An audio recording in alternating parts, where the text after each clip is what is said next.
Hello प्यारे बच्चों, स्वागत है आप सभी का दीपांशु क्लासेस के इस यूट्यूब चैनल पर। मैं दीपांशु यादव आप सभी का अपने यूट्यूब चैनल पर हार्दिक स्वागत करता हूं।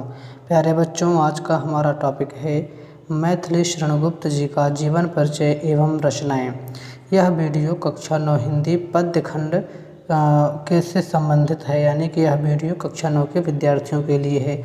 कक्षा 9 का जो पद्य खंड है, जिसमें चैप्टर नंबर जो पंचवटी है, जिसके लेखक मैथिली शरणगुप्त जी हैं। तो आज हम मैथिली शरणगुप्त जी का जीवन परिचय पढ़ेंगे। इस जीवन परिचय के बाद हम इनकी जो रचना पंचवटी लगी हुई है उसको भी हम व्याख्यायित करेंगे। तो पहले हम इनका जीवन परिचय पढ़ लेते हैं, फिर बाद में हम इनकी पंचवटी नामक जो आप में लगा है चैप्टर, उसका हम क्या पढ़ेंगे, व्याख्या पढ़ेंगे। तो चलिए शुरू करते हैं मैथिली शरणगुप्त जी का जीवन परिचय। तो प्रस्तुति करने वाला मैं, यानी कि दीपांशु यादव। चैनल आपके सामने है Deepanshu classes 6 to 12 and competitive exam. आप सभी लोग इसको लाइक करें, शेयर करें एंड सब्सक्राइब करें। चलिए शुरू करते हैं इनका जीवन परिचय। जीवन परिचय लिखने से पहले आपको संक्षिप्त परिचय लिखना होता है किसी भी लेखक का। तो पहले आप हेडिंग लगाइए संक्षिप्त परिचय की। संक्षिप्त परिचय में आप इनका लिखिए जन्म हुआ इनका 3 अगस्त 1886 ईस्वी में। अगर आपको 3 अगस्त ना याद रहे तो 1886 तो ज़रूर याद रखें, 1886 ज़रूर याद रखें। उसके पश्चात इनका जन्म कहाँ हुआ था? तो इनका जन्म हुआ चिरगांव, जो झांसी उत्तर प्रदेश में पड़ता है। इनका जन्म स्थान है चिरगांव, झांसी। इनकी माता जी का नाम था काशीबाई।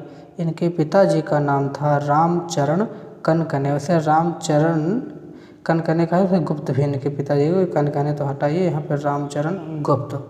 कनकने वैसे उनको लगता है उपाधि टाइप कुछ होगा। फिर बात करते हैं इनकी मृत्यु की। इनकी मृत्यु हुई 12 दिसंबर 1964 ईस्वी में इनकी मृत्यु हुई। फिर बात करते हैं मृत्यु का स्थान, तो वह कहाँ था? चिरगांव, झांसी उत्तर प्रदेश ही था। यानी कि जहाँ पर इनका जन्म हुआ था, इनकी मृत्यु भी वहीं पर हुई थी, उसी गांव में हुई। इस प्रकार से आप इनका संक्षिप्त परिचय लिखेंगे इतने शब्दों में, ये आपको लिखना अनिवार्य होगा। संक्षिप्त परिचय लिखने के बाद हम चलते हैं जीवन परिचय की तरफ। तो दूसरी हेडिंग आप लगाइएगा जीवन परिचय की। जीवन परिचय में आप लिखेंगे कि मैथिली शरणगुप्त जी हिंदी के प्रसिद्ध कवि और खड़ी बोली के प्रथम महत्वपूर्ण रचनाकार माने जाते हैं। उन्हें राष्ट्र कवि की उपाधि से सम्मानित किया गया था तथा उनका काव्य साहित्य देशभक्ति, धार्मिकता, नैतिकता और सांस्कृतिक मूल्यों से ओतप्रोत है। आपको जीवन परिचय में इस प्रकार से लिखना है कि मैथिली शरणगुप्त जी हिंदी के प्रसिद्ध कवि और खड़ी बोली के प्रथम महत्वपूर्ण रचनाकार माने जाते हैं। इनको राष्ट्र कवि की उपाधि से सम्मानित किया गया।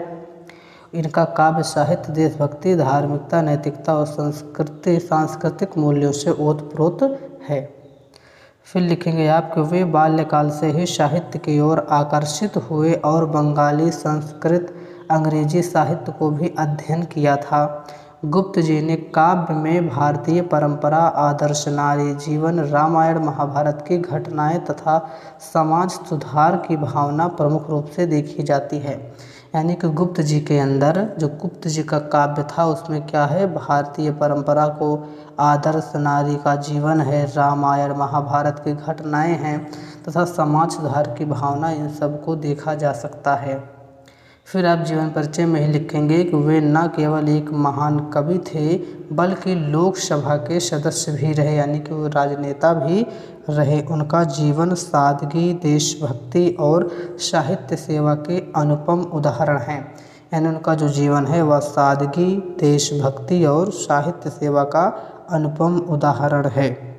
आपको इसको जीवन परिचय में लिखना है। फिर आप इनकी लिखेंगे क्या? प्रमुख रचनाएं। प्रमुख रचनाएं इनके हैं साकेत हैं, भारत भारती है, पंचवटी है, जयद्रथ है, दुरापर है और विष्णुप्रिया है। ये सब इनकी महत्वपूर्ण रचनाएं हैं, आप इनको ज़रूर याद रखें। इसमें से ये साकेत जो है इनका महाकाव्य है, पंचवटी आपके सिलेबस में लगा ही हुआ है, और ये सब इनकी जो रचना है इन सभी को आप आराम से कंठस्थ कर लें। तो इस प्रकार से इनका जो जीवन परिचय है वो समाप्त होता है।